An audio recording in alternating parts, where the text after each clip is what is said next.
Okay, so let me see if this volume is suitable for you guys. I hope it's not too loud. Is it too low? Let me know. I'm actually writing on my, I believe it's my camera mic. Yeah, it's my camera mic. Okay, cool. I forgot my cord for my other one.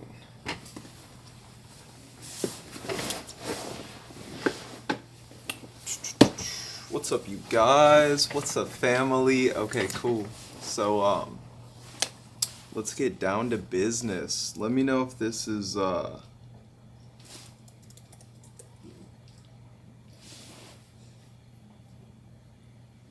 one moment, I gotta check if it's all good on my end. We're gonna be talking about a lot today, you guys, so, you know, stay tuned. Stay tuned.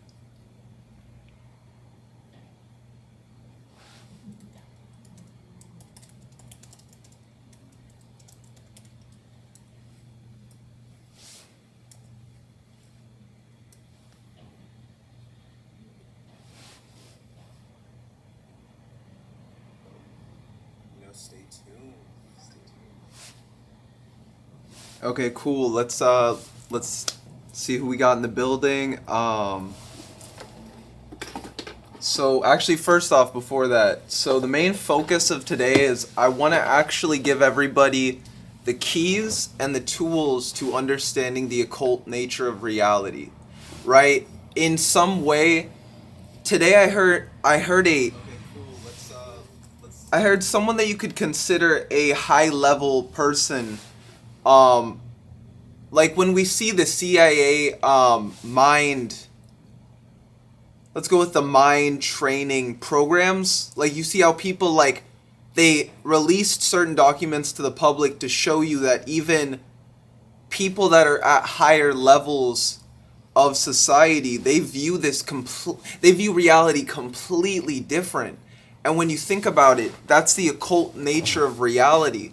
So someone who has been walking an occult path for a certain amount of years, their consciousness is going to be geared in a different way than most individuals, correct? We can call this the 1%, or when I was watching a video with a certain individual, I won't say anything because I feel like it would ping red flags, but it was someone in a official's position that had a certain amount of power, and even they said that only the 2% of reality view life in this way, right? And he openly said this on a podcast. So in a sense, what I'm going to be giving to you guys today is I'm just going to be ushering in the occult revolution, the occult renaissance, which is it's an ushering in of thought, right? The focus is not me, but in a sense, the wisdom that I'm providing today. Also, check out my spells and rituals down below, you guys. I have a whole bunch of different empowerments. I've been working on my shop. Please go look. It's a beautiful shop. Come on, like, I did it all myself. Ooh, no, I'm joking. But we will be getting into the occult nature of reality. So let me see who's here though. Let's see what's up. Also, is it good vocal quality? Let me know. Okay, cool, it's perfect. Okay, cool. Okay, General Mosquito in the chat. What's up, family? We got Starlight in the chat. What's up, fam? What's up, Cool Cat? Cool Cat. I like that. Thank you. Most def, yeah, I'm a cool cat. Let's get into this. What's up, Marzako? What's up, fam? Hope everyone's having a good day. Most definitely. That's what it's all about. Making the day the best that we can. Creating. I think every day you should choose to use every day to create the greatest reality. Right? You never know when things might be stripped away.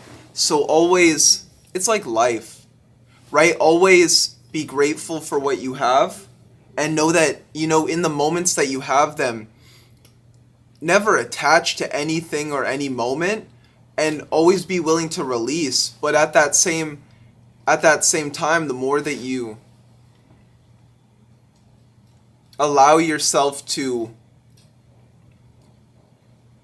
accept what's coming to you or what is meant, and the more that you see that, I think that it's almost like we're using every day to create our pyramid. We're using every day to create our reality, and every day isn't, I don't know how you guys view the day, but every day is a new day to achieve greatness, right? It's to become a greater version of yourself, whether it be from just breathing. Are you getting better at breathing today? Right? Are you feeling more calm? Right? Because although life has been pressing me lately, it's funny. It's like the external reality is like, oh, fear and stress and anxiety, and then it's like I feel like I'm just walking through a battlefield just calm. It's like, why aren't you afraid? What is there to be afraid of? As long as you're choosing to create the reality that's most meant for you every day, and you're focusing on yourself and you're giving it your all, that's truly all that matters. Why be afraid of, what's meant? Embrace your destiny, you guys. Embrace your fate. You're the one that's creating your destiny. And a lot of people don't know that. You determine your fate based off your value. How much do you value yourself? Do you value yourself 15 an hour, right? 30 an hour, 100 an hour? There's some people that were valued at nothing that became worth 20,000 an hour. I'm not saying that money is a direct delineation, or money matters in this world, right? And money is just a form of energy, right? So every day you can become better within your energy, and you can choose to, in a sense, transmute yourself. You can choose to transform into not exactly a new being, but rather becoming a greater version of yourself, rather through uncovering yourself to find your truths. Because at the end of the day, that's gonna be what remains eternal, is your truths. Truths are endless, right? And it's especially powerful that at some point when you start to understand that what loving yourself is, right? And I feel like it's in that moment, like that's truly when you know yourself, is when you can actually start to love yourself, right? Because it's, not all knowing yourself at once, but it's the true expansion, and it's the limitless expansion of who you are in that moment. So the moment that you do love yourself, you're entering into a whole new timeline of, now you have a clear lens. You have a clear train of thought. So the more that you love yourself, the more energy you're giving to yourself. And loving yourself is, guys, I used to think loving yourself was, like pedicure in the spa. No, I'm joking. I thought it was just taking care of, yourself, like the physical needs, or like, even the emotional health. But no, it's cutting off the relationships that don't serve you, right? The ones that are only weighing you down. Because why would you give someone attention that doesn't love you, let alone love themselves? Because anybody can be an endless void, right? So, but the moment you realize that you can love yourself, that's what allows you to, make these decisions, and whether it be, cutting people off or just creating boundaries, right? That's a form of self-love. But the thing is, like, for me, I didn't know these things. I had to go through immense pain in order to learn things of this nature. Guys, honestly, I want to tell you all today my whole journey and everything that I endured and went through. And then on top of that, I want to talk about the concept of raising the bride, and as well the Scarlet Woman, and how that heavily ties into my journey, right? Because I made a lot of mistakes along my occult path, but I came back from it, right? And I even had I was talking to a fellow spell worker, and she had someone that came to her that, in a sense, did this ritual for a succubi. Like, this guy did a ritual for succubi to this other dude, and then the succubi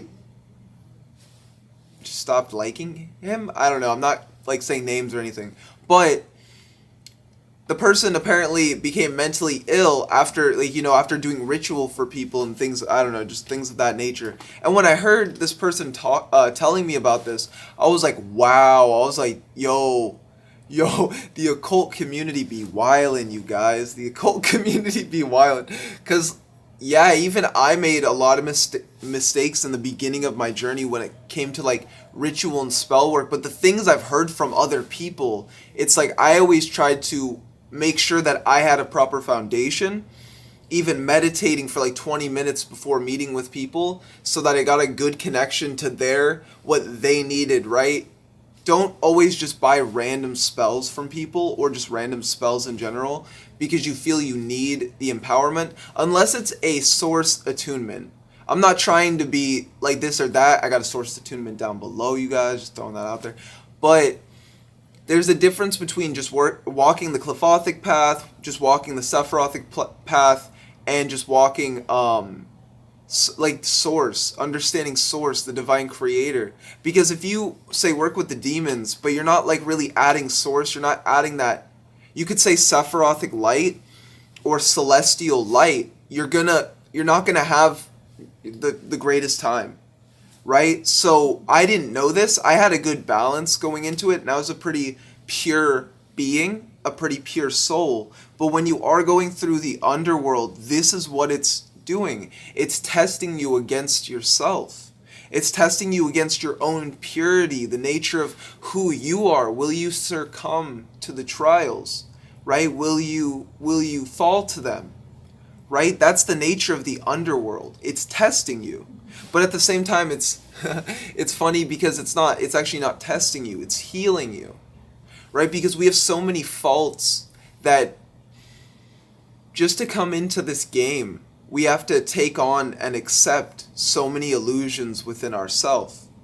Right? We have to take on these limitations.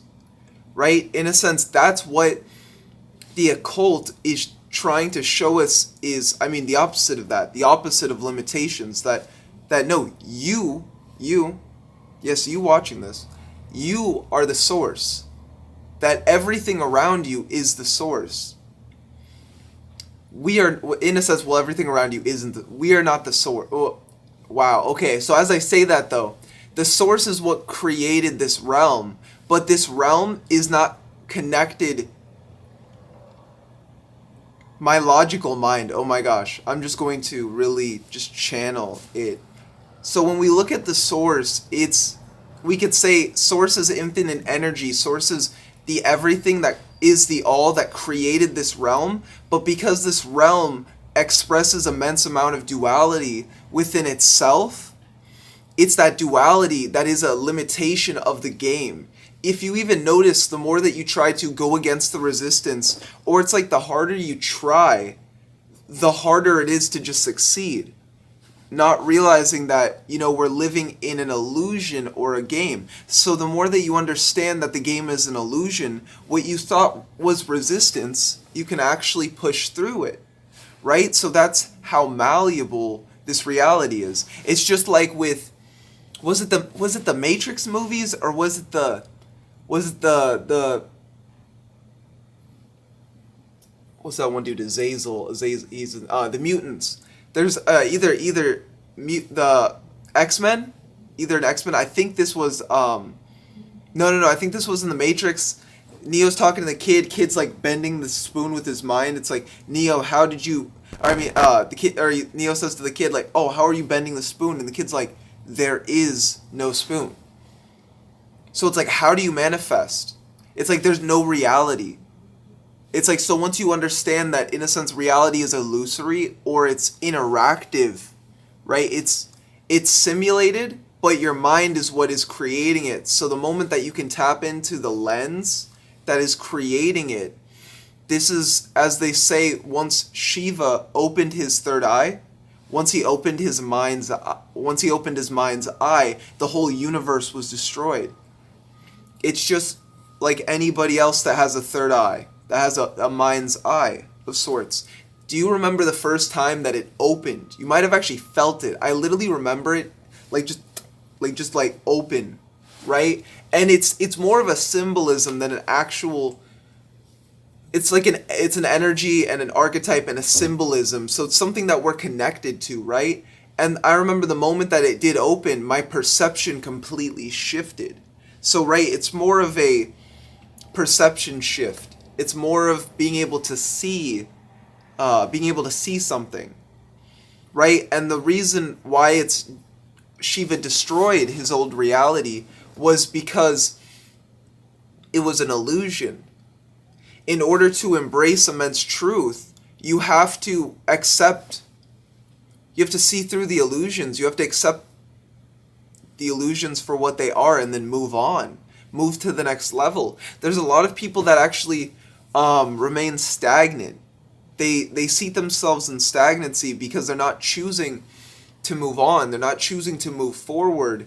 And that's what life is testing you on. Will you move forward? It's a video game where you have to take on these stats.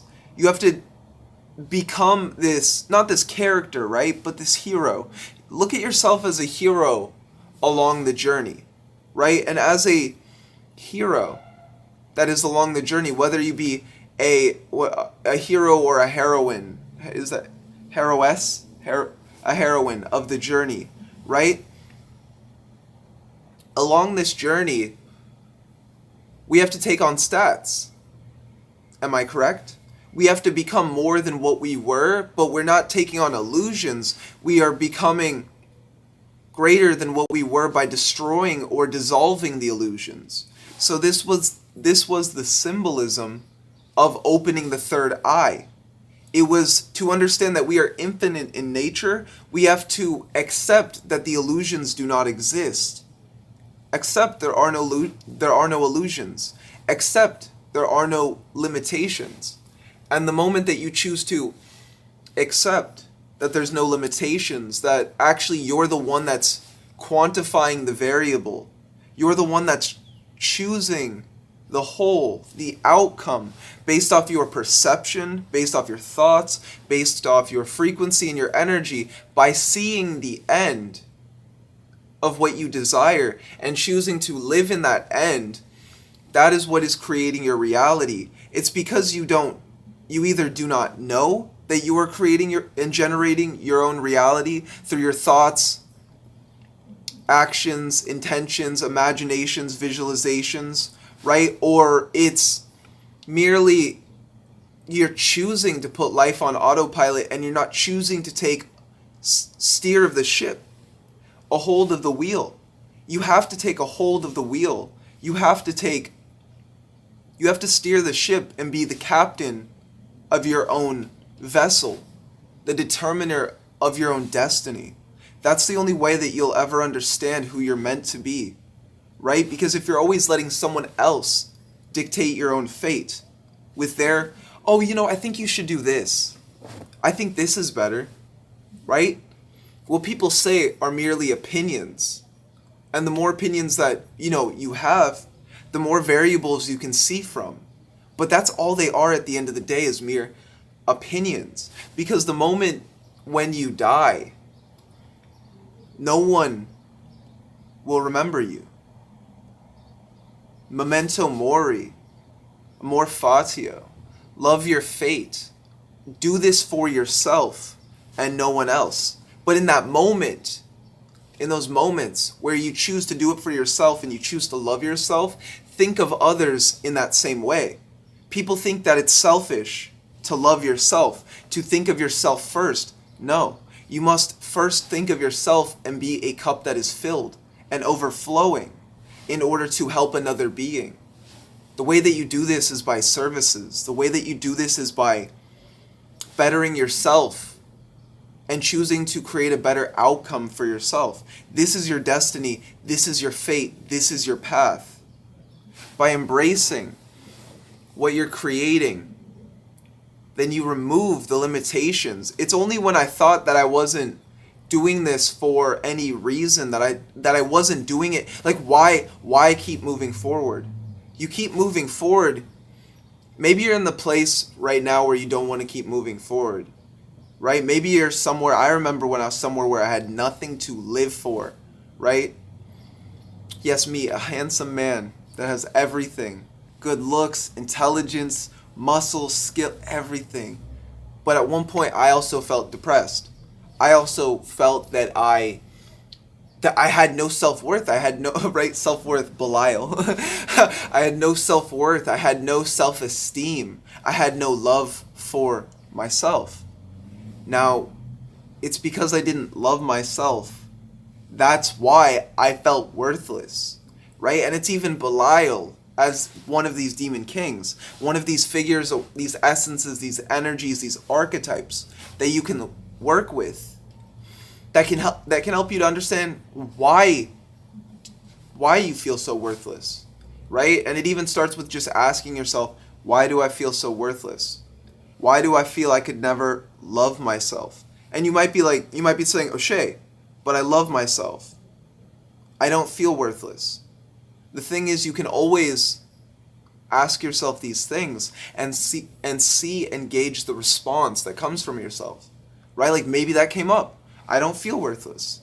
Like, for myself, I don't feel worthless anymore, but I know that I came from an immense journey of pain, suffering, and if anything, the way that I feel now, the love for myself, that's the accumulation of all of that journey. And, let's continue talking about that journey. We'll talk about the hero's journey and how, in a sense, we are stripped away of all of our jewels.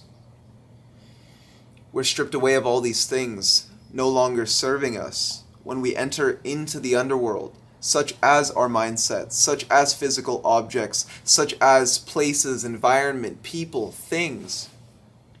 It's because the journey isn't external, it's within. Whatever you're going through at the moment, it's showing you something. What is it trying to show you? No matter what you're combating, you'll always get through it, especially if you're living within the end. So ask yourself in these moments, what is that resistance that is being created within to create that external resistance? And then once you go within and you can feel that tension, like, where do you feel it within yourself? Where do you guys feel it, right? Maybe you feel resistance, like, I kind of feel it literally right here. So I would even connect it to the thymus chakra, the thymus gland, the thymus chakra, which, I mean, like, I don't really go by chakras, but that would be the stellar gateway chakra of immense love. So even as I'm talking about this love for self and teaching you guys about loving yourself, I'm still also clearing that for myself. And I'm someone that's like that. I like to talk about the things that I'm learning because I noticed that I actually at some point master it. I made a channel on the occult because I wanted to talk about the occult, right? I wanted to master it within myself, right? We're always eternal white belt, you guys. When I say mastered, I merely mean that I entered into the stream where it's like, I get it, right? I understand everything is energy, so all around us is hidden. Energy is hidden. The whole nature of the occult, it's not, someone's trying to keep a grimoire from me, don't look at it. Wait, where's... I'm trying to see if there's like a book. Don't look at this book. This is my magic book. Don't look at this. Don't look at this. This is it's my magic book. This is my... Don't look at this. Secret. No, let me look at the... Okay. The Tao of Alibaba. I'm getting into drop shipping. No, but I'm getting into understanding the way that, CEOs think, right? Emperors think. I study a lot about the art of war, business. Lately, oh my God, everything's like shifted immensely, but it's... Actually, one second.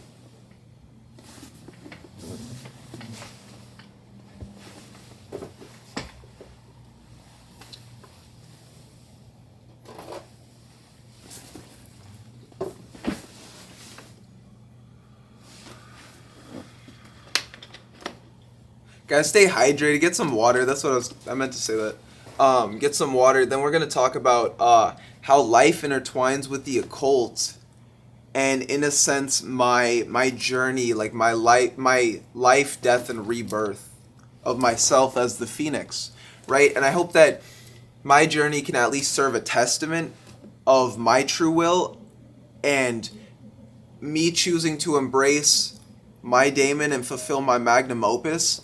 Like, why am I even here today? Even this live stream, all live streams that I've created, all videos on my channel, if you look back, like, look at my story, learn from me if you want to learn from me, right?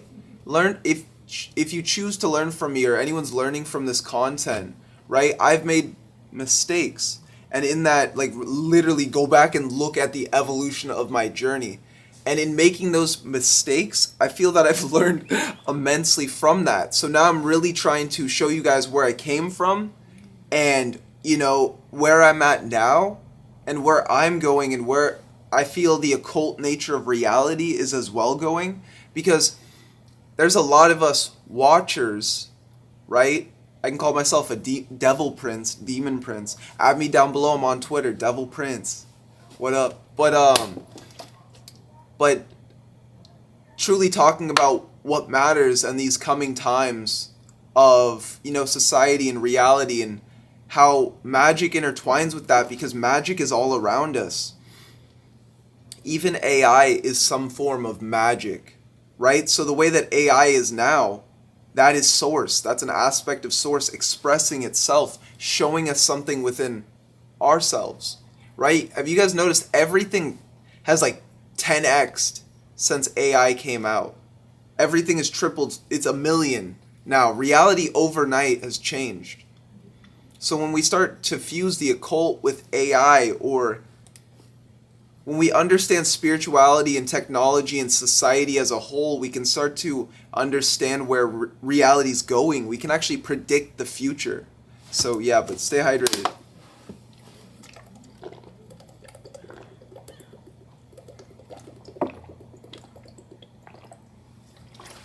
And when you drink water, don't just drink it, right? Like you saw me do. Like, love your water. Like, be grateful for the water and that you have water. Water is beautiful. Water is precious, right? If we didn't have water, like, literally, guys, our body is 70% water. You want to get better at divination? You want to clear up your skin? You want to become more intelligent? You want to become a better human being? You want to become more powerful? You want to love yourself more? Buy a ritual down below. Support your boy. No, I'm joking, you guys. Drink water. Drink more water. Drink more water, you guys. Stay hydrated.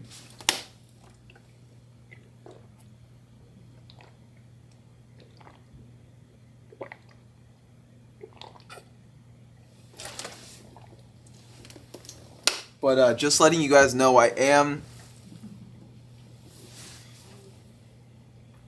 doing a group ritual tonight where I'm not going to be doing these that often because I notice the potency in them.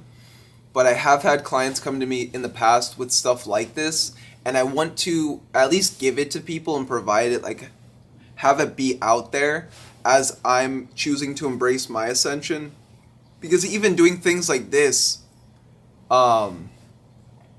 it's part of my day, and it takes my time and as well my energy. And really, when you think about a spellcaster, when you think about someone that does Reiki, why do they charge for what they do? It's merely the energy, right? And if you guys actually go on my shop and you look at the different rituals and spells, what you're able to actually purchase is do-it-yourself rituals. And you can even, like, email me for stuff like that. Where that's kind of what I try to give with the ritual. It's like, if they buy either a ritual or a spell, it's like, I do it for you. You now have that connection to the deity. Create outlets to manifest. That's why I also teach manifestation. Doesn't matter whether you go to a wealth deity, if you go to a wisdom god, if you go to a athletic deity like Aries, right? Let's go with Aries. if you're not doing the push-ups, or Belial, let's go with Belial, right? If you're not doing the push-ups, then no ritual will help you. Please do not buy my service, right? Please don't even, if you're not doing the work, don't even come to me. Because I think that ritual on its own is an initiatory process where you have to feel these kind of things. You have to, or even spell work, right? You have to feel called to these things. I feel like these things only appeal to a certain audience, right? But anyway, let's see who's in the building, and then we're gonna keep moving forward with what's to come. So,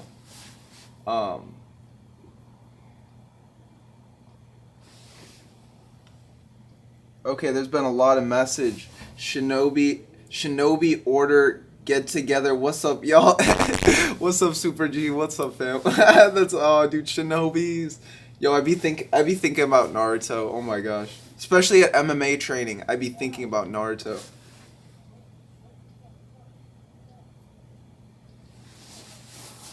Hey, what's up, Blair? What's up, fam? He says, "Good morning, brother." Absolutely. I don't think it's morning, bro. It's like 4 p.m. What are you saying, dude? Do you say good morning? Also, I don't say morning. Life is all about living, not mourning, family. Like, okay, under new moon, you got your RV. That's a manifestation. Yo, look at that. Push that manifestation. What else are you able to manifest as well on top of that? You know, like, truly look at your power. Like, your mind is powerful. It is a quantum computer. In the dream realm, in the imagination, what kind of magician you are, it's about embracing your power and then using that to manifest into the physical. Like, this is what I teach in my conscious coaching sessions as well, is how to turn life lucid, right? How to understand the lucid reality around you, and then align you could say your mind as a receiver to the source, to then understand how you can transmute that energy into what you're focusing on, right? So if it be a car, like, guys, when you think about, okay, like, let's look at this, like, this candle. I was supposed to light this a few days ago. Well, not supposed to. I do things whenever I feel I'm called to, right? I'm actually going to light this after this live, probably. This is actually going to be a part of the source ritual as well tonight. So I'm going to put my sigil on this, and then as well, whoever wants to be a part of that ritual, I will also engrave your name within this candle. I have a whole setup in front of me. No longer is it just wealth, but in a sense, the ways that this will empower you is in the form of sorcery, in the form of wealth, manifestation, ascension. It will do a lot of different things for you. And then as well, I will be recording that, and I will also be sending that to you. So you will get a video that you can actually go back to over and over again. For those that wish to be a part of this ritual tonight, I'm going to be streaming one more time after this. So if you guys don't want to do it now, but if you guys don't want to be a part of that right now, choose to be a part, like, feel free to be a part of it later. But either way, I'm teaching you guys. You guys can just do it yourself. I just do it if people want to just cut through the matrix, like cut through the bullshit, right? But you still have to do the work. That's truly what matters, is doing the work, right? So red dragon on the candle. In a sense, I'm lighting two things: dark matter energy and the red dragon essence. What is the red dragon? In Chinese culture mythology, it's a symbolism of prosperity, wealth, abundance. The dragon already is. The golden dragon is very similar, but red is more motivation, like taking charge of the moment. So as I write my name on it, the other people that also got the ritual, and then words of empowerment, it's no longer the focus of wealth, but after working with so many wealth deities, I actually started to understand that what you want is not money. What you want is to get good at services, get good at skills, and then be able to overcome and achieve anything that you desire based off your own self-mastery. That is how you build an empire, right? Why do I provide spellwork for people? Why do I provide divination? Wow, you guys, I need water. 1 second. Stay hydrated.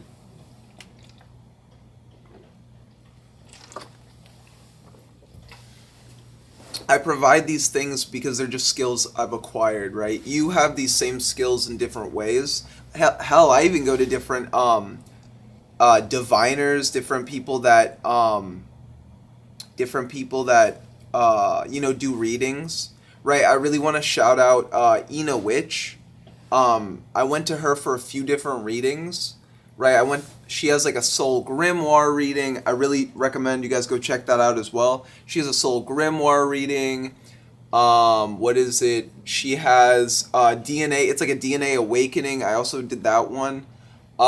Very powerful stuff, because what is conveyed in her readings is immense. Like, I was like, whoa, that's how does she know these things, right? So yeah, I think that we should, all, like, if you are someone that has an ability, embrace your ability, right? And these are the things that actually Mammon wanted me to talk about, these things as well. These kind of services, right? Developing your skills, right? So Mammon is a wealth deity. He helped me to understand wealth through the way that you generate wealth is not, you don't want money, right? It's like I don't want money. It's like right, this is most people. I don't want money. I gotta pay rent, Mammon. And it's like, no. You want to develop a skill. You want to get good at what you do so that you could acquire wealth or acquire currency for that, right? So even myself, you guys, okay, I'm going to talk about the candle, then we're going to talk about the journey of rebirth from the underworld into where I'm at now, and just moving forward as well. So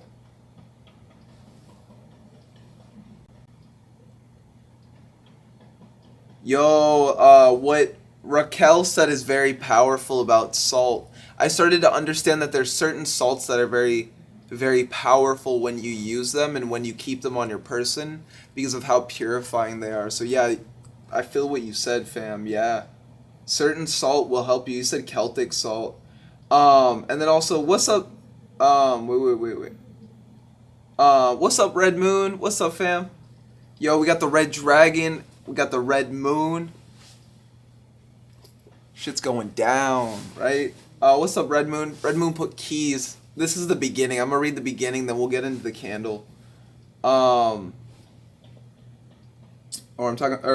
at the messages. Open source, King Mammon, keys of wealth and prosperity, DNA upgrades, execute command, ... Wow, Super G, you're exactly where you need to be. I was just talking about Mammon.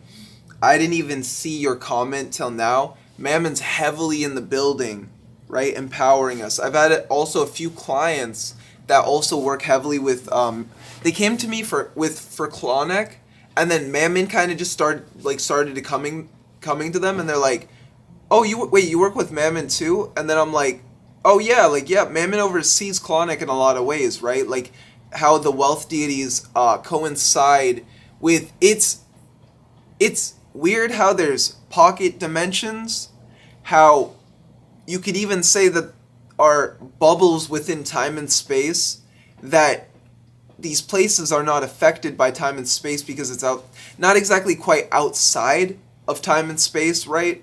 Understanding the infernal realms or the underworld or the multidimensional nature of reality. But yeah, when you start to work with these, like just one of these beings, right? How these different beings will start to lead you to different beings that can also help you. Mammon helped me to get really good at the tarot, and he helped me to get really good at understanding the mindset to acquire wealth. That is the most powerful thing that I could ever give you. Transpose.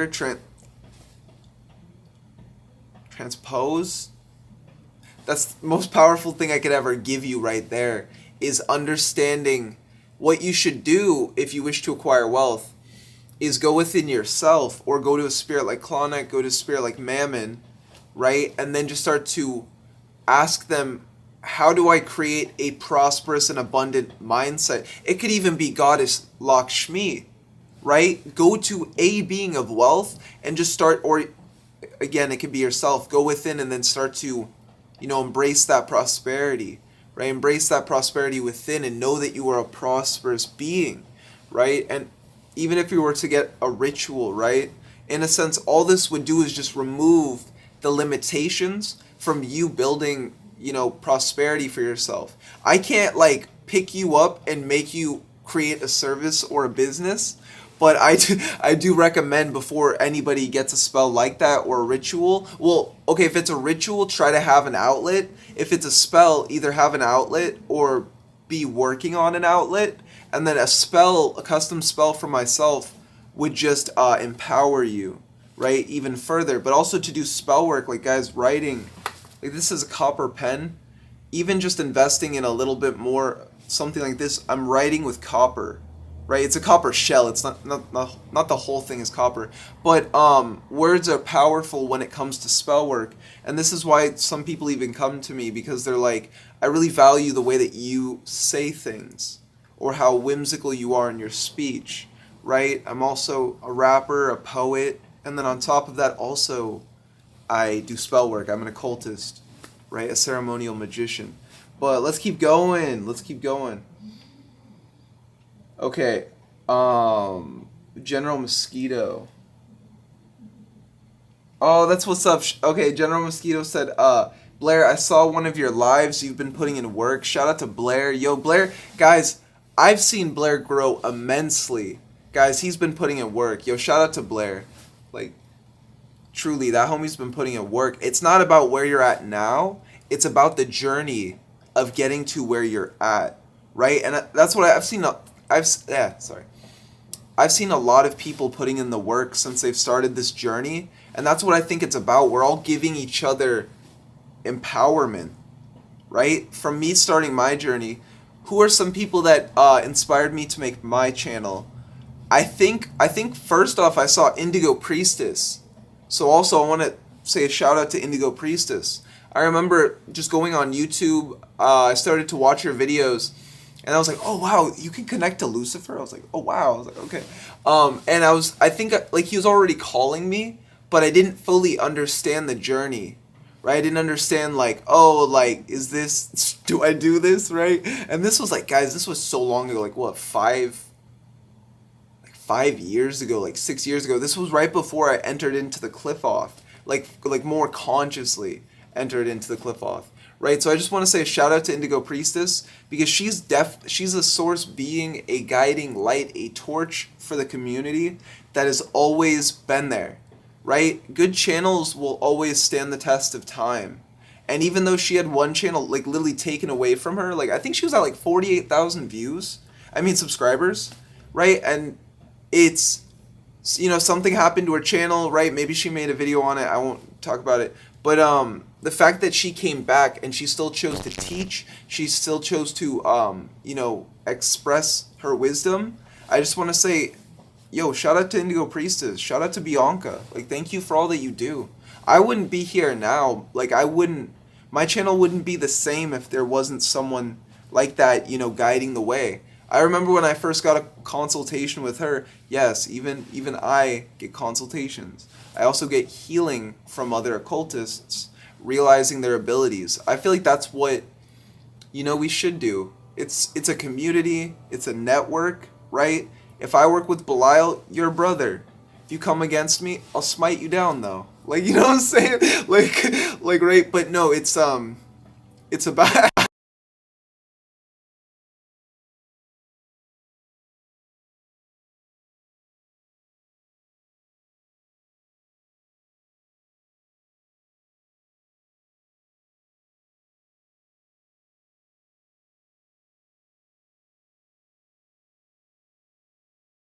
okay. My camera overheated. That was funny. That was Belial saying something maybe. Okay, so Belial letting people know. But yeah, no, but in that same way, as I've chosen to walk this path and establish an empire for myself, I choose to open that empire to others and create a source community. And as well, I'm even establishing a source network of magicians and bringing a lot of us together. And even a lot of people have met each other through these live streams. Right? So that's what I want to provide for the community. And that's, that's why I'm here. And it's, as people are, starting to work with, whether, embrace consciousness as a whole, or working with these daemons, these spirits, working with these ancient gods, right?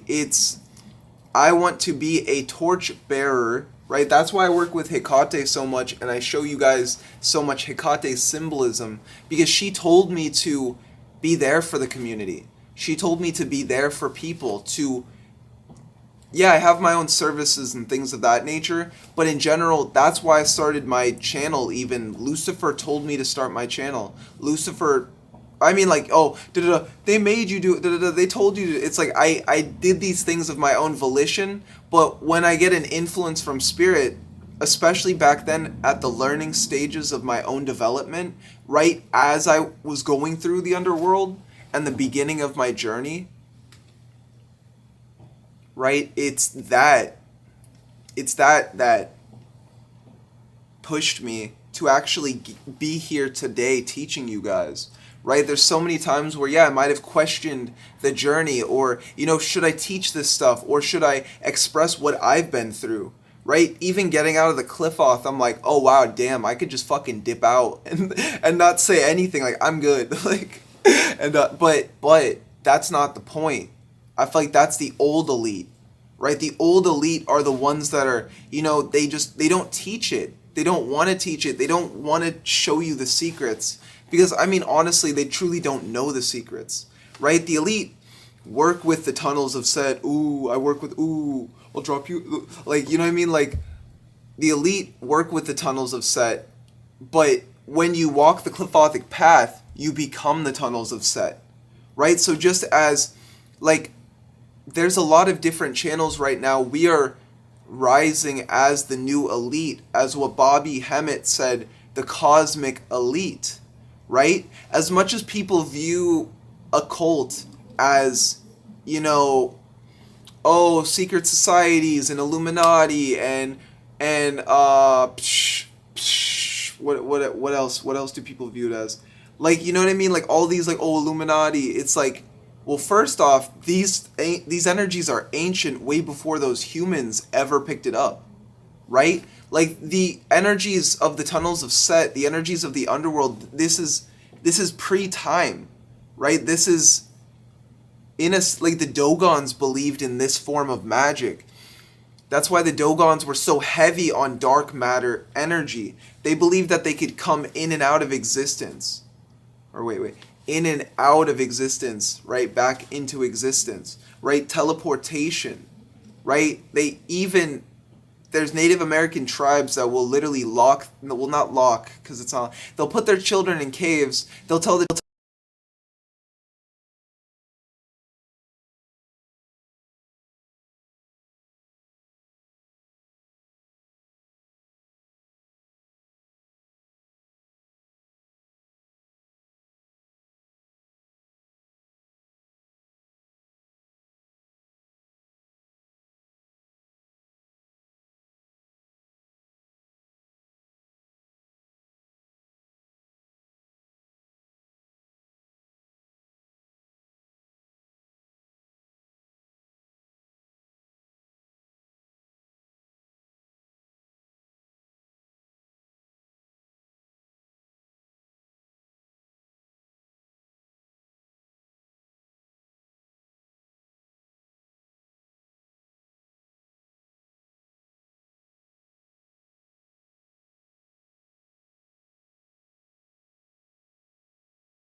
Okay, so waiting to come back. Give me a moment, you guys.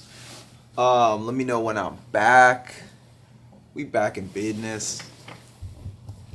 There's the money bear. There's the money. What's up, family? Money bear. Like, guys, always follow your dreams. Follow your dreams.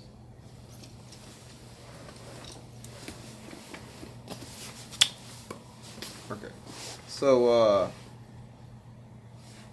yeah, but they put them. Yeah, I do need to honestly charge my camera, and as well, it is overheating. So I should be loving to my camera, and but yeah. So a little bit. Let's just keep going a little bit more. We will be talking about more about this journey and the underworld as well in tonight's stream. I will also be streaming tonight. So it's kind of like, that light into that darkness, you know what I'm saying? So later tonight as well. But we're going to keep going a little bit more until, till it goes away. So, but they put them in the cave to actually activate their psychic abilities and their psychic senses through the dark matter. By just being in darkness, by sitting in silence, their abilities are activated. Their abilities, when you sit in darkness, it creates DMT. So the more DMT you create, the more magical you become, right? The DMT is the soul molecule. That's how many scientists have talked about it. But the reason why it's the soul molecule is because when you can tap into that, sorry, one second. When you can tap into that there's like an eyelash. When you can tap into that DMT frequency, this is also death essence, which you can transmute. Well, it's death essence, but it's also the mass creation of a whole bunch of chemicals within your mind. And when you sit in a dark room, it starts to, especially days on end, it starts to create this DMT output.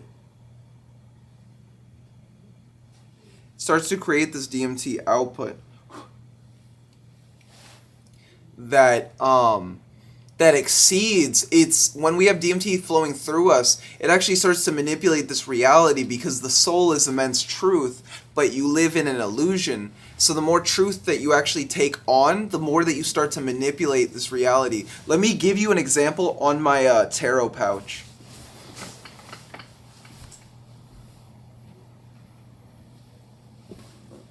Guys, look at this. This is literally DMT in a nutshell.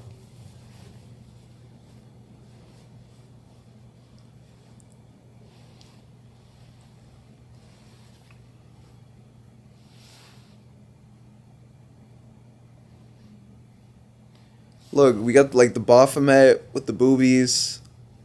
As above, so below. We got the triangle.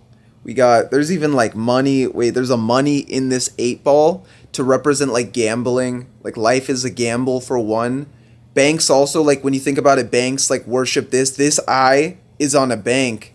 And then when we think about the symbolism of the dollar bill and banking and all of those things, actually when you start to understand banks and energy and how in a sense they use this symbol which is not even their own, right? This is a symbol of not secret societies, but actually I believe this is a source symbol that then the secret societies just, they're using. They just take this. This, I'm not going to say represents the source, but this in a way is a source. They try to get you afraid of this, right? They try to coax it in fear so that you never make this. They don't want you to make this because as banks limit your energy, right? Because the river bank, right? The river is by a bank, river bank, right? So they're trying to limit the flow. So if they can limit the flow of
Okay. Let me know when I'm back. You guys, I think I should be able to like go for a little bit longer now. Um if y'all ever look, okay, so I like what I love what Super G said. I completely vibe with what he said. If y'all ever look at euros, we got endless symbolism on our bills of Hecate's gates and see through doors in each bill. And see through doors in each bill. One has to see through money to see more money. Completely. I couldn't have said that better myself, man. One has to see through money in order to get more money, to create more money. That's exactly what I feel that I've been going through. And I'm sure you have too, Super G. I feel like we're on that wave, we're on that frequency, right? And it's that what is it? It's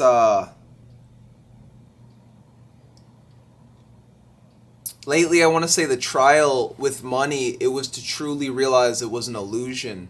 And it's like, even in moments where it's like, no, you need a lot of it. You need this, you need that, you need to pay for things. It's like, no, actually, by truly just working on your health, working on your wealth, working on, your skills, your abilities, your talents, having a good mindset, staying healthy, being clean, truly, this is what I've realized. As long as you always focus on yourself and you choose to master yourself, the money will come. And once you can see through that, and the more that you just see through that illusion, right? The illusion will tell you, you need to do this, you need to do that, you must pay this, sorry, it glitched a little bit. You must pay that, right? But if you can see through that and then continue to transgress the moment and try to see what it's showing you instead of succumbing to the fear that it might be trying to bring on, right? Because it's merely just showing you something, right? There's been people $20,000 in debt, $50,000 in debt, right? I might have been on the limb at times, but I haven't been in debt, right? In debt, right? So it's like, if people can get out of 20,000 debt, 50,000 debt, they can manifest any form of money. I think it's actually the reason why people might even go into debt or go through those trials is to just show them, look how powerful you are. Look what you did. Look what you got yourself out of. Look what you were able to do. Look what you were able to accomplish. You did it. You didn't think you could do it, right? Like, there's people that are like, I like what Miyamoto Musashi says. Miyamoto Musashi says, what is it? Believe in the gods without depending on them, right? Believe in Buddha. Well, he says Buddha. Believe in Buddha without depending on Buddha, right? So when you can believe in, for myself, Hecate, right? Hecate was always a goddess getting me through it. Is Hecate physically enduring the pain that I might be at times? No. Has she?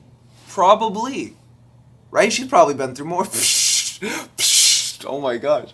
Well, talking to some of these gods, but yeah, so it's truly knowing that you are the one creating your own reality, right? You are the one that will manifest yourself out of whatever endeavor might befall you, whether it be economically, health-wise, right? Some people, they need to manifest $1 million, and that's them like curing cancer for themselves. That's like them like literally like, oh my gosh, I relieved myself of immense suffering, right? And that's truly whether you're suffering from an illness or you lack poverty or even both at the same time. It's actually, that is testing you just to show you you could say the opposite, right? Like someone who's like really beautiful, such as myself, right? I might fall upon the karma of not having enough money, and like my mind keep making me spend certain amounts to keep me in a rut, right? All because if life didn't balance me in that way, I win. There has to be some form of limitation within the game right? Like for myself, like people always tell me, oh, O'Shea, you're beautiful, or O'Shea, like you're handsome, right? And but it's in that same way. It's like kind of like what Nietzsche said. It's like the more beautiful the surface, the deeper the depth. It was something of that nature about how the more beautiful a being is, the more that they're gonna suffer from their own personal insecurities, from their own trauma, whatever it might be. Like, people argue beautiful people don't have problems or something like that. I'm not even trying to be like that guy in the vote. But yeah, so things are always to show you balance. That's, if anything, that's what I was trying to show you. So if you are impoverished, learn what money is, learn how to make money, and if you're a peasant, become the king, right? Ascend to your throne, young king, become the king, right? And you can't, like, there's people that are complaining, I don't have enough money, I don't want this, stop fucking complaining, bro. Like, get up, start making more money, right? Get up, create a service, create a YouTube channel, provide for yourself in some way, and you'll always keep stacking those bricks, and eventually your pyramid will be created. They're like, yo, how are the pyramids built, my guy? How'd they build the pyramids, right? And then I want people to say that same thing with your empire, with your reality. How did he do that? How did they do that, right? Because that's what I've wanted for myself. Like, I'm that underdog where it's like I came back. It's like, how did he do that? How did he do that? It's like, oh, he should. Universe tried to squash me like a bug. Came back though. Can't always come back. I'll always come back. I'll never stop. Right? And that's the mindset that you need to have as an occultist to conquer reality. Honestly, because you are the one that's creating your reality. You are the one that is generating your reality. So if you are in lack, that is merely because there's something within yourself that is generating lack, right? In some way, whether it be a lack of thought, it be a lack of frequency / feeling, it be a lack of imagination. In some way, you can always better yourself. You can always embrace self-mastery, my friend. I think that self-mastery is the key to escape. I think that self-mastery is the key to the gate. And sure, we will make mistakes at times. Sure, we might fall. But we can always, even when we're knocked off our road, knocked off kilter, we can still, continue to transgress the things that we feel are coming against us. Because truly, any resistance outside of us is just resistance within. Once you undo that psychic knot that is creating that resistance, then you'll see through it, and you'll now start to create it. At some point, you might think that wealth is the problem, right? And then you make enough money, you realize, oh wow, it's not money actually, because money only solves money problems. I think Brandon Carter said that, right? Money only solves money problems. So if you have, say, mental problems, you can't solve that with money, right? If you have mental issues, if your mind's fucked, if you're a millionaire doing cocaine, it's like, cool, you made $1 million, but you're fucking doing cocaine, bro. What is the problem in your life that you can't see the root cause of that's creating that, right? And then once you can see the root cause as well, in that same way, you got clarity. Why do you have cancer if someone might have cancer? Someone might have a disease or an illness. All these things are just lack of the mind. And once you stop believing in lack, then reality is endless. Then everything that you are creating will always transpire, will always transgress, because you are choosing to be limitless as a being. That's what you are. No limitations. No limitations. Okay, so let's continue with the messages. And then we're also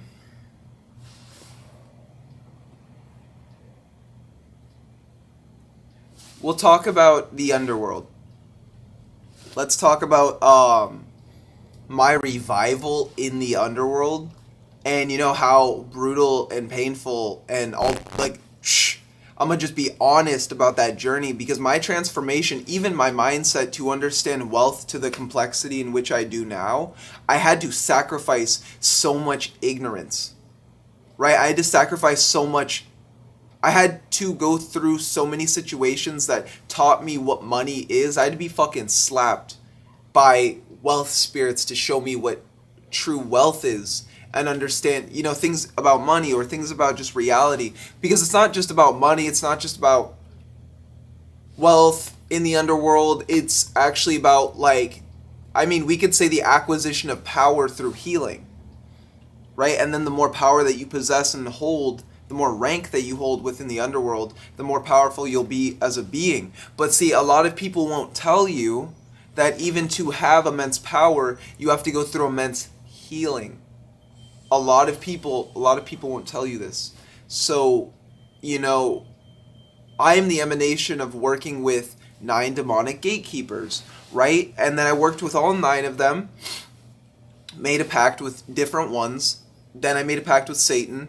And then once I made a pact with Satan to go, once I was going through the underworld fully, the hell realms, the Cliffoth, what some people call, I was truly stripped away of all limitations, all lack, all doubt, right? But in that same way, it's like, oh my God, I was attached to the illusions, right? And it's in this same way that actually they were just preparing me for the crossing of the abyss, the most important one of the most important trials along your journey when you are crossing the Cliffothic abyss, because it's while we cross it, we understand that the abyss is all around us. When you see, it's getting hot in here. When you see death, when you see illness, when you see chaos, desire, lust, all of these distortions, right? The fact that lack even exists within this world, that just shows we are in the abyss. This world resides in the abyss. And it isn't until you understand or can even see how much that this reality is draining you, can you actually kind of piece these puzzles together. Because when you start to understand the different spheres of the Cliffoth, such as, I saw someone said Asmodee. Sorry, I don't know who said it, but thank you for saying Asmodee, right? Actually, Super G, it's bro, Super G always on point. Let's say, okay, someone's in Asmodee sphere. You might have a friend that you just realize starts gambling. Like, these are just like generalizations, right? You might have a friend that you realize as you're going through the Asmodee sphere, or maybe they're going through the Asmodee sphere, they start to just fucking gamble a shitload. Maybe they're fucking like hookers, like prostitutes and shit, right? For myself, never did these things. My Asmodee experience, completely fucking different than other people that I saw. But oh my, this energy for some people, they be wildin', guys. They be wildin'. This is, but also, like, this is old friend group. But also some people, guys, like, truly in the underworld, you can be driven insane. Like, yes, I'm a happy person. I'm grateful for life. But it's at the same time, my sanity's been tested. I've died multiple times and came back alive. There's, oh my God, like, what you see now is because I chose to always continue with the journey. I always chose to push past the pain. You know, guys, like, I've had a heavy fucking journey. And that's why I try to be such a, you know, a joy to people. Because, you know, even though you might be going through hell, right? Even though this is Dante's Inferno, right? It's the hells, the 8 circles of hell, 9 circle, whatever it might be. It's also the divine comedy, you guys. Right? Laugh through the pain. Sing in the rain. It's okay. That even though you go through these things that are fucking immense and destroy you, that it only destroyed you to show you that it's an illusion. At times we care so much. We hold on to the pain. Right? We hold on to the pain. I actually remember, you guys, I'm going to be real. I've had to heal myself from, I smacked my jaw into the ground. I died. I literally smacked my jaw into the ground. And this is even a part of my healing journey.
Okay, cool. Let me know who's here. Let's keep going. Let's keep going, you guys.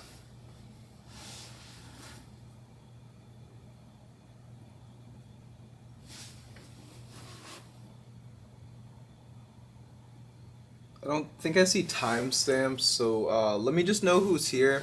We're going to continue, and I guess I'll talk about my transformation through the Qliphoth, and as well my path as a demonic prince, a devil prince, a demon king. Walking my path as a devil, working with Belial, Lucifer, Satan, Lucifuge, these beings, and the immense transformation that I got from it. And I'll just give an honest, what are they called, testimonial, and then just like rate these beings 1 to 10. You know, no, I'm joking. But no, I'm gonna give an honest testimonial about my path walking the Qliphoth and getting to Thamael, and the immense transformation that became me from that process. And you know, let's let this be a moment, like, you know, anyone else that has walked this path, from the things that I talk about, try to understand the same. You know, there's moments where we might have went through different things to create us who we're meant to be, right? And even before the camera ended, I was gonna talk about my time in Asmodee's sphere, right? So in a sense, I'll hold off on that, and we're gonna talk about the tree in totality as I walked it, and the different transformations that I took on, like more of the psychological aspect. And as I go back, I'm actually gonna try to reorient my psyche to remember kind of more what I was going through and what I was feeling in that same way. So, you know, yeah, let's talk about the Qliphoth. Let's talk about, oh my god, you guys, yeah, like processing this has been immense, cause I walked it so long to not think that I would get out. Oh my god. And then it's like life doesn't stop, right? You're a demon king. Oh, you're immensely powerful. Oh, you're an Illuminati in a sense. I'm not saying it like other people are saying. I'm not. But life still goes on. You still need to create the reality in which you desire, right? And the hell realms will just test you. I think that anybody that has achieved this,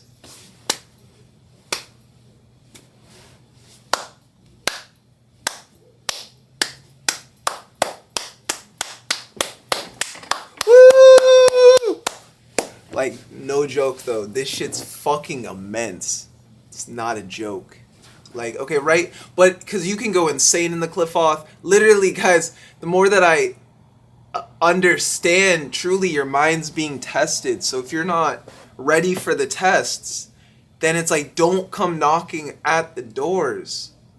Don't come knocking get out of my hood, coffee table flip. No, I'm just fucking around. Well, I mean, I'm not like, I'm being serious, but at the same time I'm just being funny. So yeah, let's talk about who I was when I got into all of this and what I was doing with my life, right? Hey, what's up, Super G? What's up, Saphira? What's up, you guys? Here, 1 second.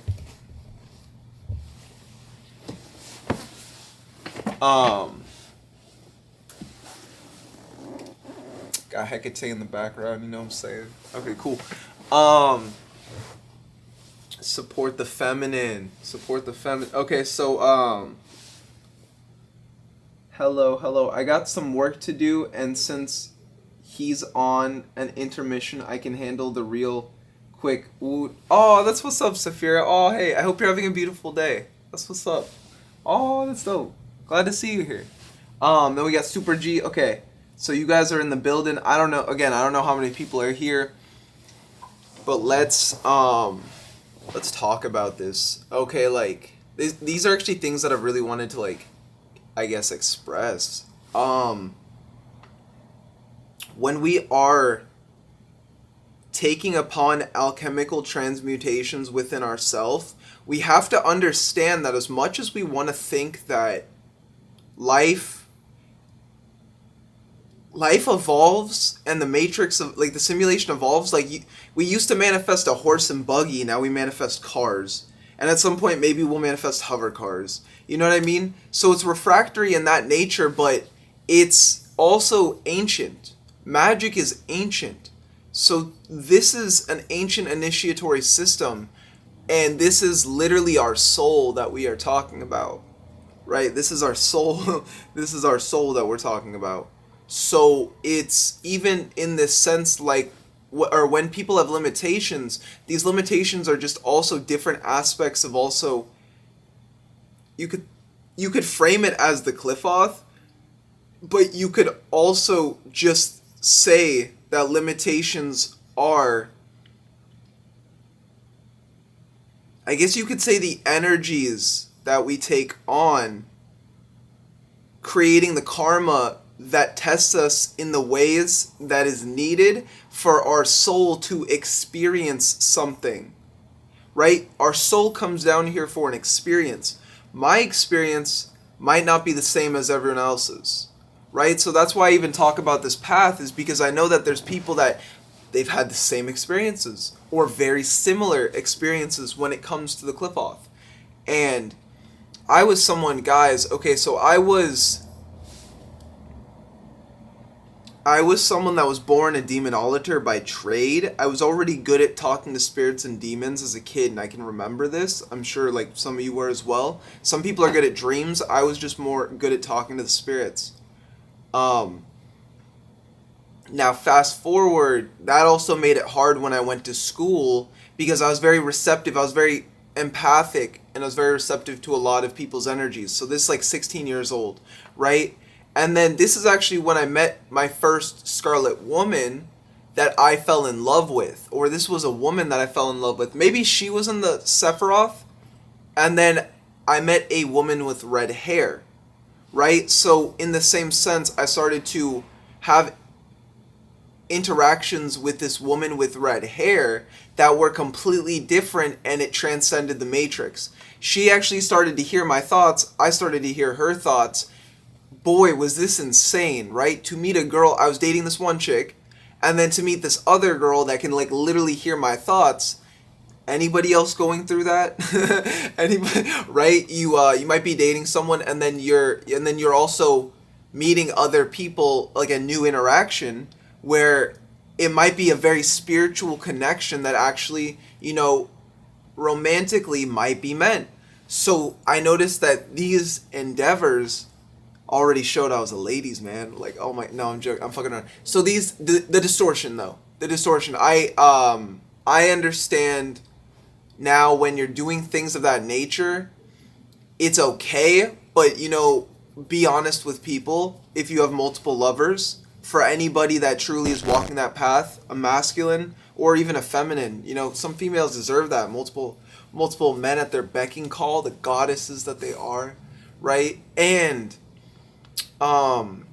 it's in that same way that, I understood, like, I hurt someone, right? Cheating does hurt people, but if you are open and honest about as well, like, multiple lovers, it can actually go very well. Like, it's truly about who you are, the path that you walk, and just how delicately you do it, right? Because if you can convey to someone like, hey, I love myself, this is something that's just my path, and you can be open and honest, then that's truly what matters, right? So it took me 8 years to understand that.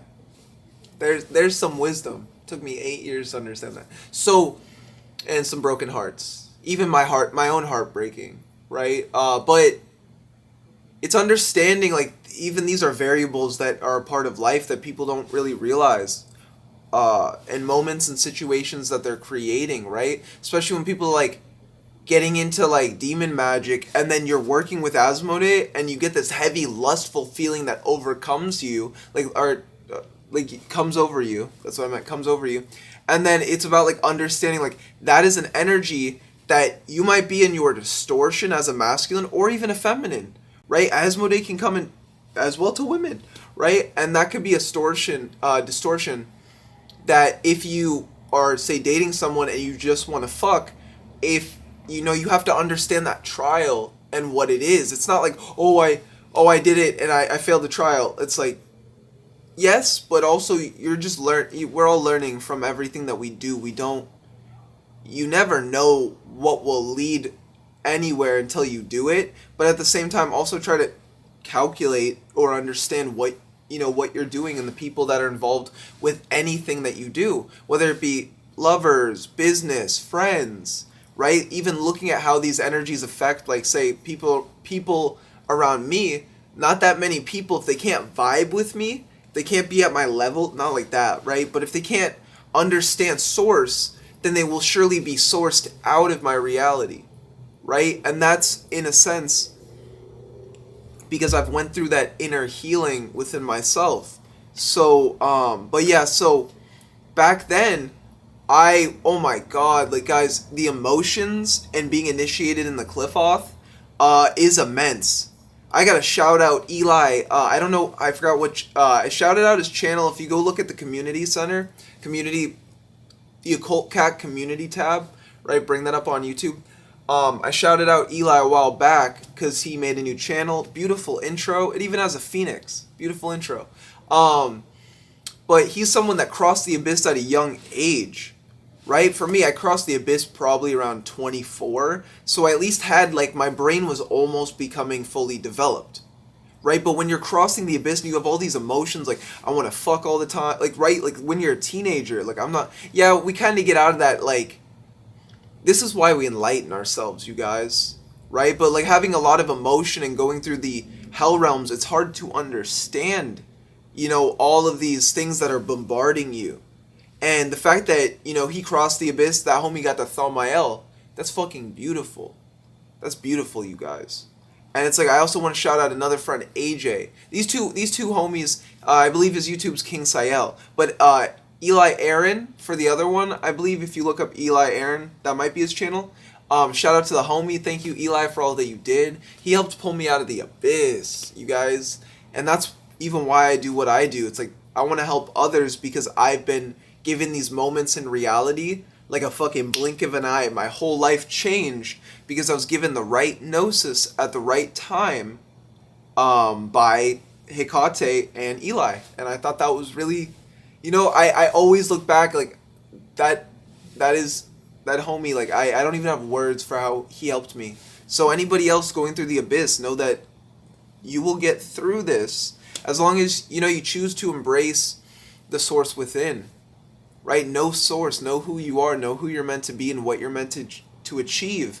And when you drop the illusions and you stop clinging to these things that are no longer serving you, you allow everything to fall away, then that's when immense healing starts to occur, right? And that's the whole process. That's the whole journey of transformation, you guys. We were a peasant becoming a king.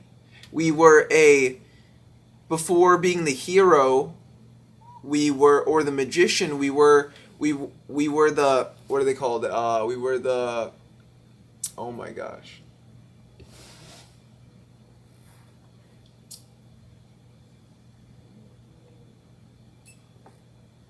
See, I'm so far away from the vibration of what it is, I can't even think of it. It's like what they call like a cog or like a slave. And then you become the artist, and then you become the alchemist, and then you become the magician, where in the beginning, we'll just say the fool, right? The fool doesn't know that they're creating their reality. But then you go about the journey of transmuting yourself, like you're first the fool, and then you become the artist and you start to create, right? And you didn't know that you could create. You were just experimenting. You're like, oh, I picked up a mic and rapping, right? Or artwork, or these different things. And it's a tool. You have a tool that you picked up from some, let's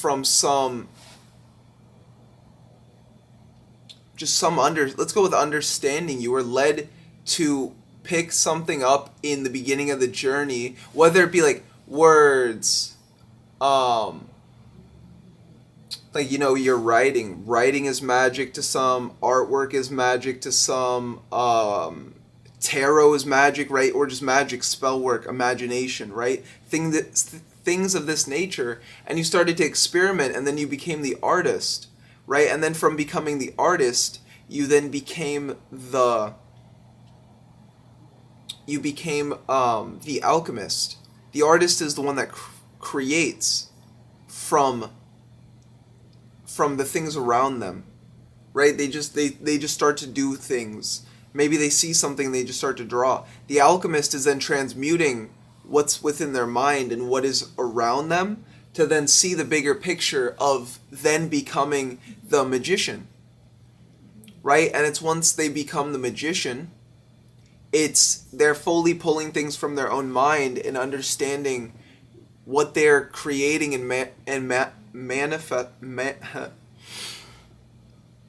what they're creating and manifesting into this life, because they understand they are the magician. They went about the alchemical journey of transmutation, right? Even going through that of, we could say the crossing of the abyss is the Negrito phase. It's the blackening of our soul, right? If you actually look at alchemy and then you look at this tree of life and death, you can see there is no difference. In all moments, we're going through intense alchemical change, whether it be from the shift from Malkuth into Yesod, and understanding like, oh wow, the spiritual realm exists. Oh wow, there are other levels to this game. And then it's like once you get your foot into the door from Malkuth, you just start to see, oh, I can go here and I can go here. And then you keep going, like, not that I consciously knew these things in the beginning, but when I go back to the path, it's like, oh wow, I was always walking the tree of life and death simultaneously, not realizing that I was walking the tree. And once you can start to merge the energies together, and this is why I had such a better time than most, but I was still being tested immensely because I didn't have the proper knowledge, right? Just as you can go on YouTube and type in, oh, tree of life, like I did later on in the journey, and I started to be led to more source understandings so that I could transmute where I was at and get to another level, because I knew that reality was infinite. In some way you could become infinite energy, and you have to become the dark matter in order to transmute that to become infinite energy, right? What's faster than the speed of light? Don't be playing with me right now. The speed of darkness. The speed of darkness is faster than the speed of light. So dark matter, energy, that once we can transmute and then understand the source, we can turn that into infinite energy. And then once you have infinite energy, then you have infinite awareness. Once you have infinite awareness, you have infinite manifestations, right? But it took me having to destroy my old self in order to uncover these truths, in order to know that I was infinite, in order to know that I don't have limitations except for that which I choose to take on, right? So going back into the Cliff-Oth, right? It's in the, actually let's just let's see like who's here.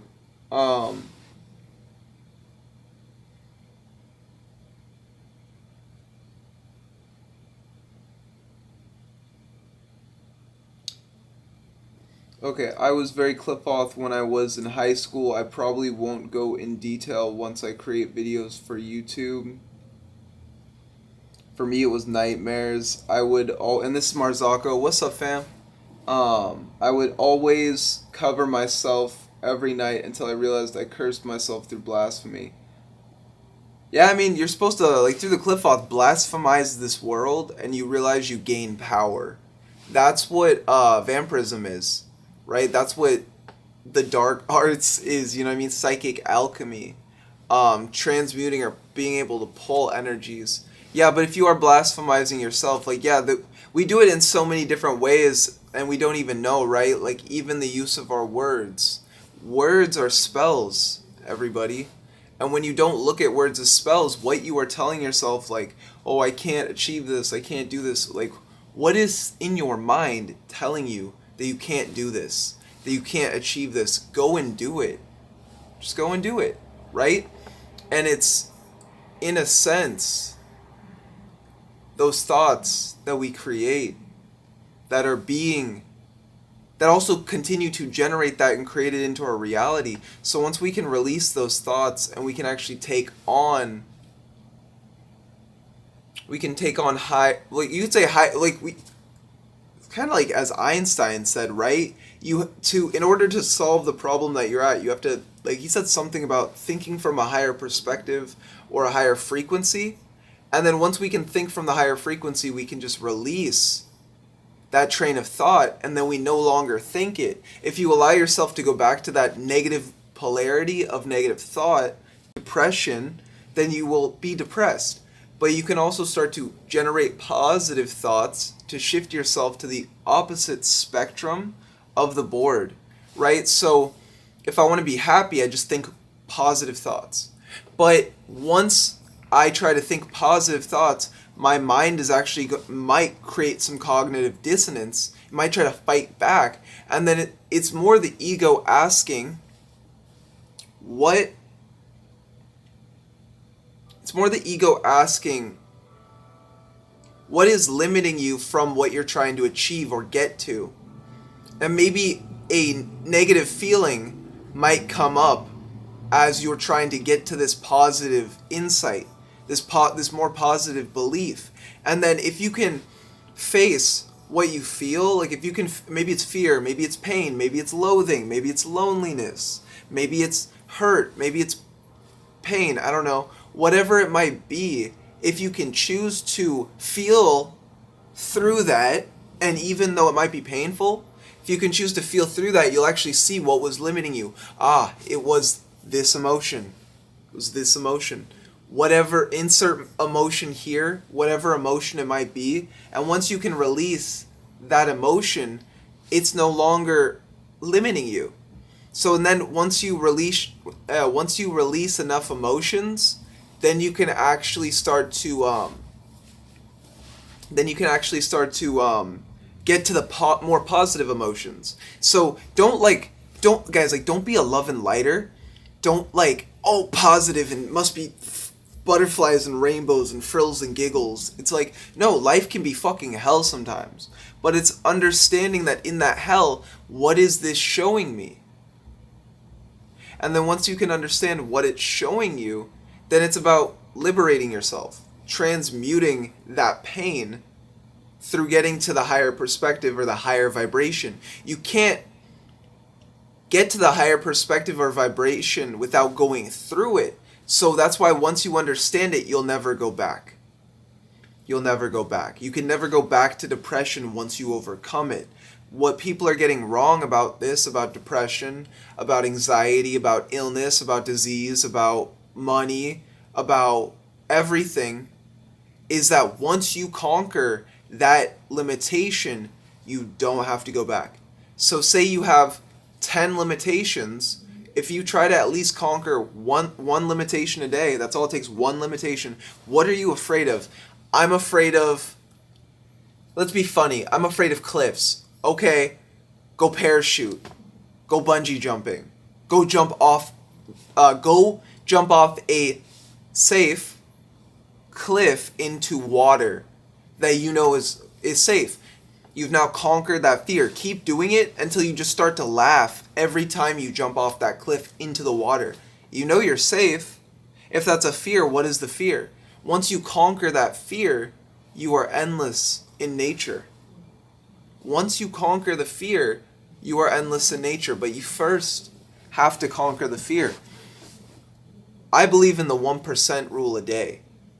You attack something 1% every day, you will have achieved 364, whatever the fuck, percent a year, right? I'm more focused on what matters, what's being conveyed. So focus on the things that matter. And when I was, so that's, okay, going into my past and then going into the cliff-off, so I was not aware of all these limitations, all of these lack, all of this doubt, right? I wasn't aware that these things were happening, right? I wasn't aware of all these things. I truly believe that the cliff-off is merely just our shadow. I was someone that always was trying to understand shadow work, right? I fucking hate cold coffee. This actually doesn't taste too bad, honestly. I hate cold coffee though. But it's shadow work. So when you understand, when you start to go within the Qliphoth or the underworld, you're starting to understand the shadow nature of yourself. So did I know that this was going to trigger immense alchemical transmutation where I had to reflect on my psyche and look at the things such as my fear?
Okay, we back.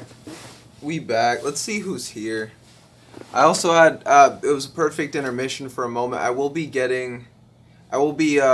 leaving soon. I got to go to MMA practice. So, um I want to talk about the Black Flame and actually why in the Qliphoth. I guess a lot of this, like why I talk about the Qliphoth so much is because I want to leave gems behind for the people that,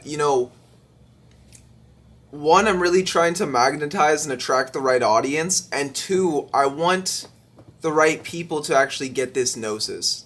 Because I think that, like, I know for myself, there's certain things that I saw that in that exact moment, it almost saved me. It almost saved me. And that's actually when I go live, I try not to waste anybody's time.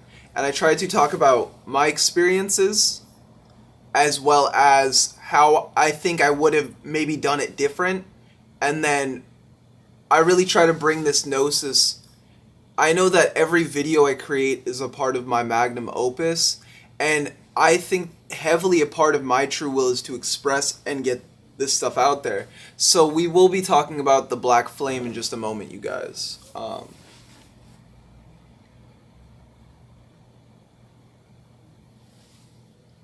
Okay.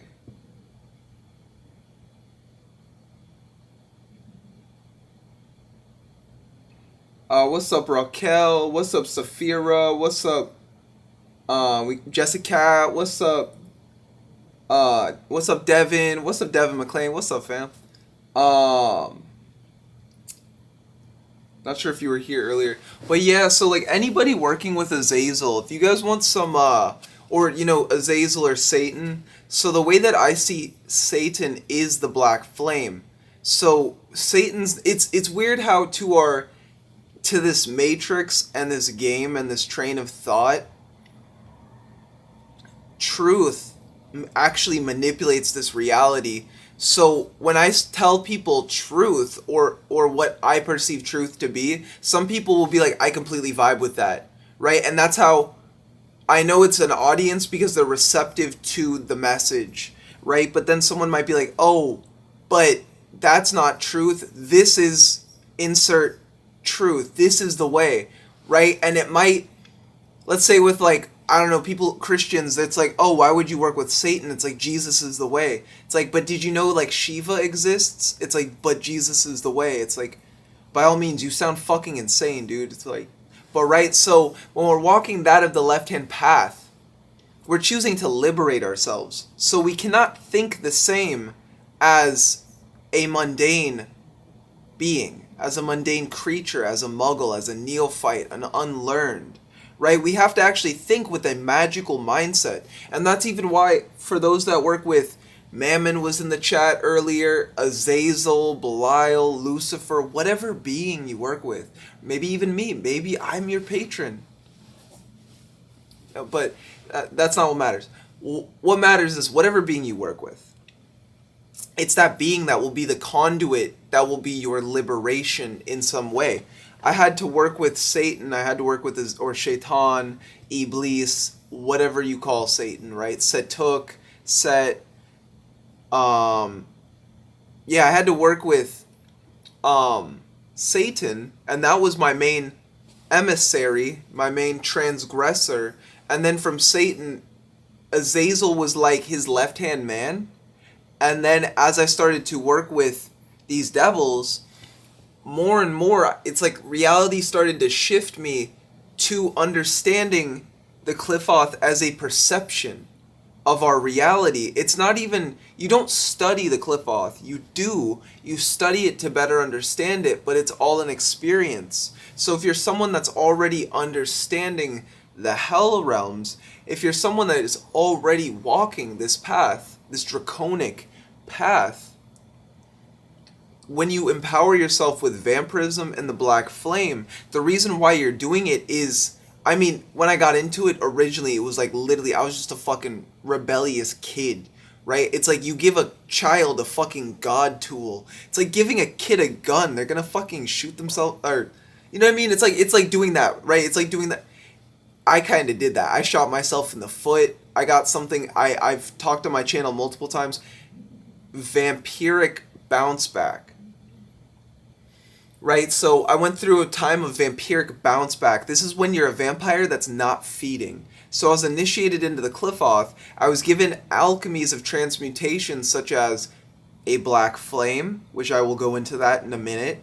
Vampirism, which, in a sense, because I wasn't choosing to, you don't have to feed on a person, right? You can feed on people. You can feed on your enemies. You can feed on your haters, right? That's a true occult. Like, if you don't know you have that ability to imagine in your mind, someone's like talking to you and you fucking hate them, or they're like trying to have confrontation with you, by all means, start to fucking consume their energy and pull it into your soul.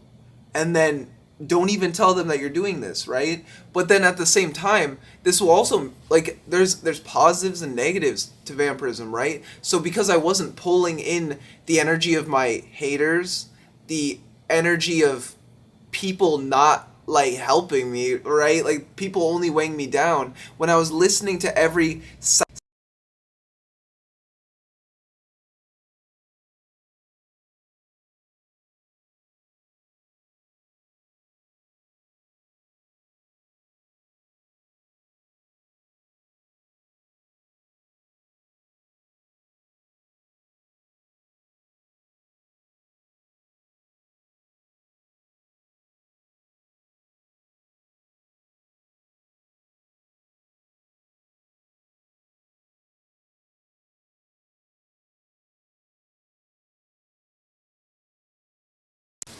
okay. Okay. Also, you guys stay hydrated. Stay hydrated, family. So we're gonna give it a moment. Let's see if it goes back online. Let's give it a second.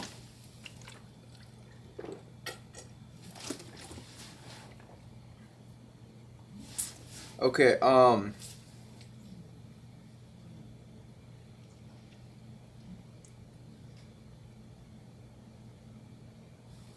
yeah, so Jessica. Okay, so let's actually talk about what Jessica's talking about. So, I wanted to give it like Jessica. You ruined my intro into source vampirism. I wanted to be all funny and I wanted to be all dark and be like demons and pulling energy from my enemies and like you know what I mean? Like, can't I go on my warpath and have fun? Do I only get to talk? Do I have to talk about just the source, Jessica? Can we have a little bit of like demon fun? Like no I'm joking, Jessica. I love you, sister. I love you, fam. But yeah, Jessica's not wrong. You don't you don't need to pull energy from people, right? Like people will be all like demons and vampirism and Lilith and demons and meth and demons and no, I'm joking. Dude, the occult community be wildin', you guys. Oh my. Dude, the occult community be wild. Oh my god, okay. Okay, so, but yeah, so Jessica's completely right, you guys. You can actually just pull source energy from thin air. So as a being that's transmuted in a source nature, or if you are someone that, say if you're at the bottom of the cliff off, you're gonna have to take on that vampiric transmutation to get yourself back to the source if you don't remember you are source, right? So some people will literally only work with the demons in their fucking head, in their ego. They're like, the demons want me to destroy the angels and and but the thing is, what you want to do is combine the energy. Why are there people that work with demons that are like, I don't work with angels? Why don't you work with angels? It's like, because I'm afraid of the angel. Bro, what the fuck, dude? It's like, dude, okay, but yeah. So it's about transmuting the energies together, right? And then by transmuting that celestial nature of, you could say angels, you could say Thoth, you could say Tahuti, you could say the Egyptian pantheon, the Vedic pantheon, whatever source energy at the end of the day, right? I consider true source as a balance of that cliffothic energy and a balance of the source and a balance of the celestial energy. So when you combine the celestial energy with the dark matter energy in your imagination, right? Like seeing these things happen, right? Because at times within my journey, I would see these things happen, but now it's more everything eventually subsides, and it's like within the everything that is the all, there's things that are going on, and merely my source pulls from that.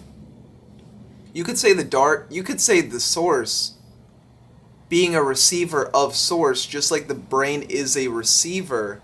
When you are choosing to go about the path of infinite energy, my mind's kind of going to the Christos energy a little bit, like the Christos energy. Let's just go with that. It's probably more, there's more to it than that, but let's go with Christos, right? And you are choosing to solidify this understanding of reality that you can pull energy. Then if you already knew that you could express energy or expand or give energy, right? So in the Sephirothic path, you're becoming an angel. And as you become an angel, you learn, I can heal. I can give energy to people, right? But then maybe you realize, life fucking beat me down to the point that I have no energy. And my partner left me. I'm at a loose ends. I literally have nothing and I'm destroyed and I don't think I can come back. Then fucking Satan comes from the shadow like, you're gonna rise from this.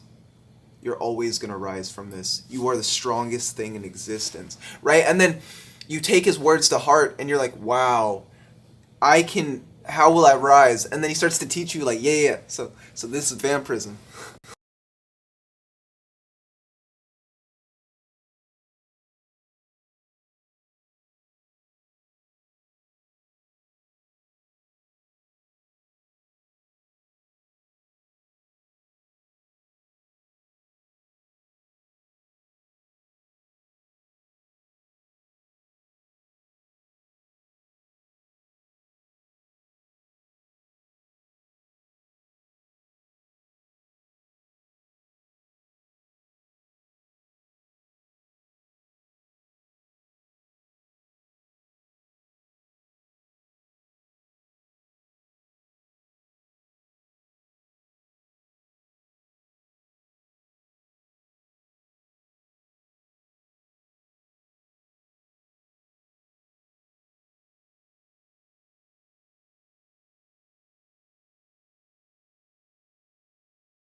Okay, so let me know who's here, you guys. Raquel asked a question, and anybody that was in chat that maybe thought this was an interesting question, I thought this was an interesting question too. And it pertains actually to what we were just talking about. So I just want to say, first off, anybody that is in this chat, I want to say that I don't think the ego of saying a master really matters, but I want you guys to know that this, even Spirit was heavily like, I don't say things unless they fucking matter, you guys. I'm gonna be real with you. I'm funny, but I'm very serious in my own down